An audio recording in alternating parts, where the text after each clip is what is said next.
उसी को हम आपको दिखा रहे हैं। ये सजी धजी ट्रेन एक अलग तरीके के सफर का एहसास कराएगी। किस तरीके से ये अलग है, इस पर बातचीत करने के लिए हमारे साथ आल्स्टॉम के स्पोक्स पर्सन है राजीव जोयसर जी। आइए उन्हीं से बात करते हैं। राजीव जी, आपका न्यूज स्टेशन में स्वागत है। Thank you very much. Sir, सवाल यही उठता है कि जब हम ट्रेन की बात करते हैं तो हाई स्पीड ट्रेन की बात होती है, लेकिन यहाँ पर जो ट्रेन दिख रही है इसको कहा जा रहा है सेमी हाई स्पीड। क्यों कहा जा रहा है सेमी हाई स्पीड? इसलिए बिकॉज इसकी स्पीड है 160 किलोमीटर पर आवर। ये ऑपरेटिंग स्पीड है एंड इसकी डिजाइन स्पीड है 180 kmph एंड देयरफॉर ये उस कैटेगरी में आ रही है जिसको सेमी स्पीड कहा जाता है। हाई स्पीड कैटेगरी में 250, 300, 350 में आता है और फिर वो वेरी हाई स्पीड गिना जाता है। सो ये इसलिए सेमी हाई स्पीड गिनी जाती है। सेमी हाई स्पीड ये ट्रेन है और तमाम लोग सोच रहे होंगे सेमी हाई स्पीड ट्रेन है और स्पीड बताई जा रही है 160 kmph पर चलेगी। स्टेशन है 25, तो 25 स्टेशन में इस तरीके की स्पीड कैसे गेन करेगी? तो उसके बारे में भी राजीव जी से पूछते हैं। राजीव जी, ये सवाल उठता है लगातार कि ट्रेन स्पीड की जो बात की जाती है तो कार के डायल में भी होता है 200 kmph। क्या ये ट्रेन चलती है? चला के देखते हैं आप लोग कि ऐसे ही बता देते हैं? इस ट्रेन का पूरा सिमुलेशन होता है। इसका जो परफॉर्मेंस पैरामीटर्स है वो पूरे पहले सिमुलेट हो चुके हैं। जब हम बिड करते हैं तब उसको स्पेसिफिकेशन को अंडरस्टैंड करके एनालाइज करके हम डिज़ाइन करते हैं। तो ये ट्रेन 160 तक ऑपरेटिंग स्पीड पहुंचेगी। जो रूट प्रोफाइल है उसके हिसाब से ये यूजुअली अराउंड 3.7 किलोमीटर के अंदर 160 की स्पीड पकड़ लेगी। एवरेज डिस्टेंस जो ये कॉरिडोर में है दिल्ली और मेरठ के, वो अराउंड 5 किलोमीटर के आसपास है। सो इसलिए ये डिज़ाइन की है कि वो इस तरह से 160 kmph की स्पीड ऑपरेटिंग स्पीड को अचीव कर सके। अब हम अंदर आ चुके हैं। आप देख सकते हैं कि पहली दफा हम आपको दिखा रहे हैं कि ये ट्रेन कैसी होगी। तो सर, जिस बोगी के अंदर हम हैं, बोगी बोल रहे हैं, जिस डिब्बे के अंदर हम हैं, अगर हम उसकी बात करें, ये किस तरीके का कोच है? सो आप देख सकते हैं एक बड़ा डिफरेंस ये ट्रेन वर्सेस जो आप नॉर्मल मेट्रो ट्रेन देखते हैं। इसमें काफ़ी सीटिंग कैपेसिटी है बिकॉज जो डिस्टेंस ट्रैवल करना है पैसेंजर्स को और जो दो सिटीज़ को हम कनेक्ट कर रहे हैं, जो पैसेंजर्स की कैटेगरी होगी उनके हिसाब से हमने लगेज रैक्स भी रखे जो आप मेट्रोस में नहीं देखते हैं। So this is more for those kind of people जिनको दिल्ली से मेरठ जाना है, जो लाइक मॉर्निंग में आके इवनिंग में जा सकते हैं, अपना डे टू डे एक्टिविटी कर सकते हैं। और सीटिंग कैपेसिटी इसलिए क्योंकि ये लॉन्गर डिस्टेंस है। एवरेज मेट्रो स्टेशन के डिस्टेंस 1 किलोमीटर के रहते हैं, ये 5 किलोमीटर के रहते हैं। सो आपको सीटिंग कैपेसिटी चाहिए। आपने देखा होगा कि जिस तरह से हमने ट्रेन डिज़ाइन की है, हमने काफ़ी रूम रखा है बैठने के लिए। सीट्स के ओरिएंटेशन हमने ऐसे रखे हैं कि वो एक डायरेक्शन में जब जा रही हो और जब दूसरे डायरेक्शन में आ रही हो, दोनों पैसेंजर्स को दोनों टाइप का फील मिले। तो काफ़ी फीचर्स हमने सोच के पैसेंजर्स के कंफर्ट, सेफ्टी, उनको जर्नी टाइम इम्प्रूव हो सके, वो सारे हमने कंसिडर किए हैं जब हमने डिज़ाइन की है, जो आपके नॉर्मल मेट्रो में नहीं होते। नॉर्मल मेट्रो की अगर हम बात करेंगे तो इस तरीके की चीजें नहीं होती। यहाँ पर एक और चीज मैं देख रहा हूँ, आप देखिए किस तरीके से एक स्पेस दिया गया है, एक अच्छा खासा स्पेस दिया गया है जहाँ पर एक स्टेशन भी रखा हुआ है। और अगर हम दिव्यांगों की बात करेंगे तो उनके लिए एक तरीके से व्हील चेयर का भी इंतजाम है। हालांकि मेट्रो में भी जगह होती है लेकिन इतनी जगह नहीं होती है। तो यहाँ एक पर्पज है कि अगर मान लिया मेरठ में कोई बीमार पड़े और अचानक किसी अस्पताल में जाना है तो उसको एम्बुलेंस की जगह सीधा आप इस ट्रेन में ले जा सकते हैं। एक बड़ी चीज है। तो ये जो कंसिडरेशन हर एक डिब्बे में ये है क्या? नहीं, ये कुछ ही डब्बों में रखा है हमने क्योंकि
लोकेशन एक आइडेंटिफाइड लोकेशन है जिस पे ये रहेगा। हर डिब्बे में हम इतनी जगह नहीं दे सकते थे, बट जैसे आपने कहा हमने स्पेसिफिक एक एरिया रखा है। सो जो दिव्यांग लोग हैं उनके लिए भी एक एक डिमार्केटेड एरिया है, और कोई इमरजेंसी आती है तो हमने स्ट्रेचर की फैसिलिटी भी रखी हुई है। स्ट्रेचर की भी फैसिलिटी है। सर एक और चीज मैं जानना चाह रहा था, जब इस तरीके की जो ट्रेनें होती हैं, अमूमन देश में चल रहा है कि एल्युमिनियम वाली ट्रेनें होनी चाहिए, यहाँ पर ये ट्रेन स्टील वाली है या एल्युमिनियम वाली है? ये स्टेनलेस स्टील में बनी हुई है, और उसका रीजन ये है कि अभी जो इंडिया में हमने इफ यू सी लास्ट 10-15 साल से हमने मेट्रो और ट्रेन की फैसिलिटीज बनाना चालू किया है। एल्यूमिनियम के लिए हमें और कुछ क्षमता चाहिए रहेगी, वॉल्यूम चाहिए रहेगा, सप्लायर बेस चाहिए रहेगा, जो आज के दिन में नहीं है।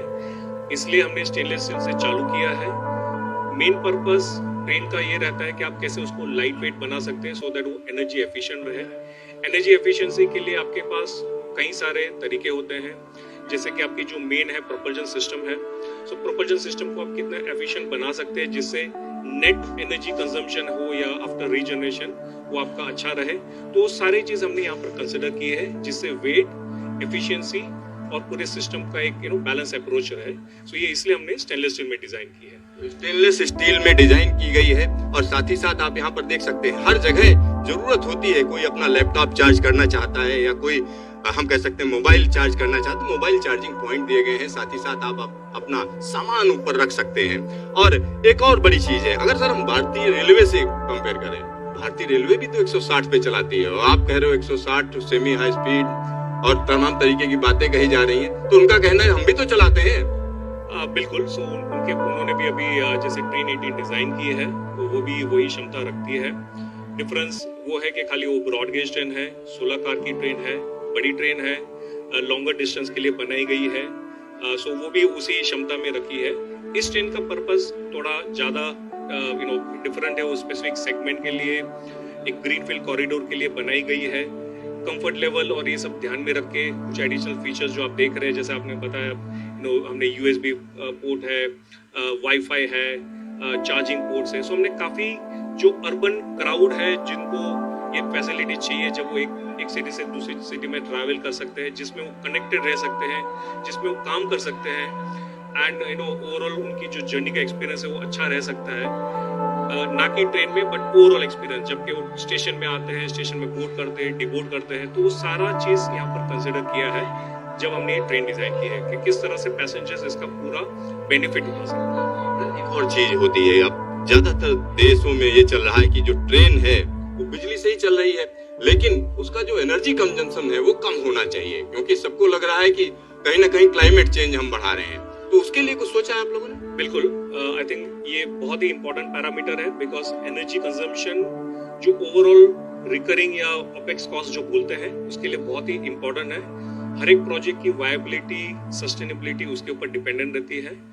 सो जब हम ये ट्रेन डिजाइन करते हैं, हम ये ध्यान में रखते हैं कि कितना हम नेट एनर्जी कंज्यूम करेंगे एंड हम कितना रीजनरेशन कर सकते हैं। सो अभी हमने जो ये ट्रेन में डेवलप किया है, that is state of the art new generation propulsion system डाला है। हमारा train control and management system और प्रोपल्जन टुगेदर इंश्योर करता है कि जो रीजनरेशन हो मैक्सिमाइज हो, जिसकी वजह से जो हमारा नेट एनर्जी कंजम्पशन हो सबसे कम हो। सो ये हमने ध्यान करके डिजाइन किया है। तो आप समझिए कि अगर एनर्जी कंजम्पशन की बात करते हैं तो वो भी इसमें कम रहेगा, यानी जब ब्रेक लगाते हैं तो उस एनर्जी को कहीं ना कहीं रिस्टोर किया।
किया जाएगा। सर एक और चीज मैं जानना चाहता हूँ, जब बात होती है make in India, made in India की बात की जाती है, तो आप लोगों का भी दावा है तो मेड इन इंडिया है, तो इसमें कितना मेड इन इंडिया है? 100% मेड इन इंडिया है, और क्या क्या चीजें बाहर से हैं अगर हैं तो?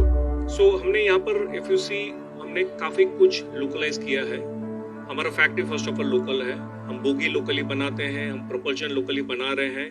हाँ, कुछ कंपोनेंट हमें अभी भी बाहर से लाने पड़ते हैं, बट जो उनकी फाइनल मैन्युफैक्चरिंग है, असेंबली है और लार्ज एक्सटेंट तक जो कंपोनेंट्स हैं हम अभी भी लोकल सोर्सिंग से ही कर रहे हैं। ट्रेन लेवल की अगर बात करें तो बड़ा स्टेनलेस स्टील होता है, जो मेन कंपोनेंट है जो ट्रेन के कॉस्ट में हो या उसके असेंबली में जरूरत होती है, वो सब हमने लोकल ज्यादा किया है। सो हमने इस केस में आपने अगर देखा हो तो हमने ऑलमोस्ट 75 to 80% टच किया है to do things out of India to support make in India campaign. So उस लेवल का हमने इन्वेस्टमेंट किया है, हमारे सप्लायर्स ने इन्वेस्ट किया है और हमने पूरी सप्लाई चेन उस तरह से एस्टेब्लिश की है। सर एक आखिरी सवाल है, अगर हम भारतीय रेलवे की बात करें तो एक बहुत बड़ा एम्प्लॉयर माना जाता है दुनिया भर में। इस देश में इतनी ज्यादा आबादी है, तो इस तरीके की जब ट्रेन बनती है तो एक ट्रेन से कितने रोजगार आप लोग जनरेट करते हो? काफी होते हैं। क्योंकि हम अपने खुद के फैक्ट्री में डायरेक्ट जॉब्स क्रिएट कर रहे हैं, हम अपने सप्लायर्स के फैक्ट्रीज में इनडायरेक्ट जॉब्स क्रिएट कर रहे हैं। हम जहाँ पर ये ट्रेन चलेगी वहाँ पर इकोनॉमिक डेवलपमेंट होगा, कमर्शियल डेवलपमेंट होगा, सो वहाँ भी जॉब्स क्रिएट होगी। सो ऐसे इंफ्रास्ट्रक्चर प्रोजेक्ट से ओवरऑल इकोनॉमिक डेवलपमेंट कंट्री का बढ़ता है, और इसलिए ऐसे ग्रीनफील्ड प्रोजेक्ट्स और आप देखिए जो बेनिफिट मिलेगा जो राइडर्स है फाइनली, जिनकी जर्नी टाइम कम हो जाएगी, जो उनकी आज किसी को सुबह जाके शाम को आना कंफर्टेबली, उसको स्टे नहीं करना पड़ेगा दिल्ली में, तो वो जो खर्चा होगा आने का, जाने का, रुकने का, वो सब काफी इम्प्रूव होगा। सो ओवरऑल कंट्री को काफी बेनिफिट होता है ऐसे सब प्रोजेक्ट से, और we create lot of direct and indirect jobs. Direct indirect jobs की यहाँ पर बात हो रही, कोई फिगर नहीं दे रहे हैं आप। तो अगर हम बात करें, एक और चीज आपसे बस सिंपल सी जानना चाहते हैं, इस तरीके के जैसे जिस डिब्बे में खड़े, ये एग्जीक्यूटिव डिब्बा है और या कुछ अलग? ये नॉन एग्जीक्यूटिव है, आज के दिन में एक एग्जीक्यूटिव भी है डब्बा। सो दोनों के लिए हम उसको प्रीमियम कैटेगरी बोल रहे हैं और एक इकोनॉमिक कैटेगरी बोल रहे हैं। सो डिफरेंस थोड़ा सीट्स पे दिखेगा आपको, और कुछ फैसिलिटीज यहाँ पर हमने ज्यादा दी है, बट बाय एंड लार्ज आपको इतना बड़ा डिफरेंस नहीं दिखेगा, but there are some benefits जो हम प्रीमियम क्लास में देंगे। आप समझिए, दो तरीके के यहाँ पर डिब्बे हैं। जिस डिब्बे में हम खड़े हुए हैं ये एक तरीके से इसमें साधारण क्लास है, और दूसरे की बात अगर हम करेंगे तो प्रीमियम क्लास होगा। तो ये नई नवेली ट्रेन जल्द ही आपको मेरठ के आसपास चलती हुई दिखाई देगी, क्योंकि प्रायोरिटी सेगमेंट तय कर लिया गया है। 17 किलोमीटर का सेगमेंट है, जिसमें साहिबाबाद से दुहाई के बीच में इसका जल्द ही ट्रायल शुरू हो जाएगा। तो हम आपको दिखाएंगे कि इसमें क्या क्या सुविधाएं हैं, हम आपको वो भी बताएंगे, और ये भी बताएंगे कि आने वाले दिनों में भारत की तस्वीर किस तरीके से बदल रही है। कैमरामैन हीरा मंडल के साथ सिद्धार्थ, न्यूज स्टेशन सावली।